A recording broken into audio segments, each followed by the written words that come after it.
अस्सलामु अलैकुम खुश आमदीद छो तुम सारे करान मेनिस यथ नयिस वीडियोस मज उम्मीद छस करान तुम सारी ٲسِو ठीक आज बनाओ अस राजमा पतल ये हक सिन्यो मज हक सिन तुम क्या यमन राजमा पतलन पन्ने लैंग्वेज मज वनान ती लिखो कमेंट सेक्शनस मज जरूरी यम राजमा पतल रेत कलिस राजमा हम हकनावान तो वंदस मज यमे राजमा पतल खेवान यमन वारिया ज्यादा मज ते आसान यह नेसब राजमा पतल तो नेसब राजमा फल निमित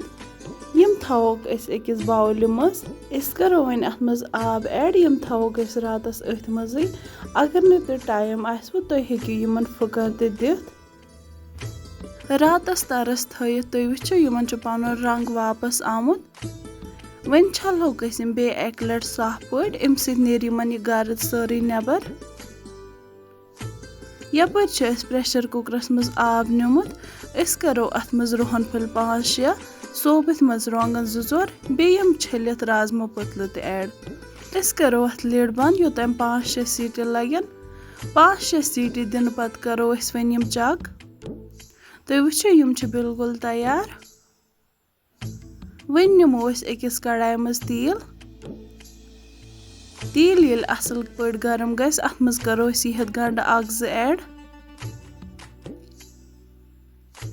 गंड ये गोल्डन गसन करो अत मज यम राजमा पतल ऐड यम करो फ्योनित रस वरे अत मज ऐड दिमो यमन 2-4 मिनटन अथ मज तलन येल यमन नेसब तलन लग पत करो अत मज मसाल ऐड यह करो मर्चवांगन चमच 2 नून चमच 1 नून करो तुम पन्ने टेस्ट अकॉर्डिंग लेदर चमच 2 रोहन पेस्ट 1 चमच वाइट रस अड़ यमन मसालन सत दिमो अत बे तलन 2-3 मिनटन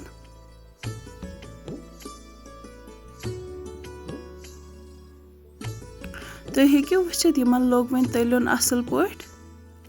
वन थवो अमुक रस या स्टॉक वापस बर्नरस पे करो यम राजमा पतल अथ मज ऐड यमन तलन तुत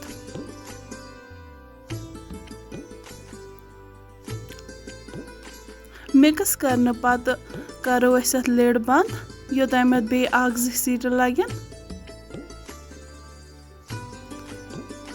1-2 सीटी दिन पत तुम हेकि वुचित यम बिल्कुल तैयार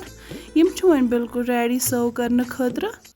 मे उम्मीद तुम आसो अजिच मेन रेसिपी पसंद आमज अगर तुम मोन वीडियो पसंद आओ वीडियो कर लाइक शेयर कमेंट बे कर मेन चैनल ते सब्सक्राइब शुक्रिया।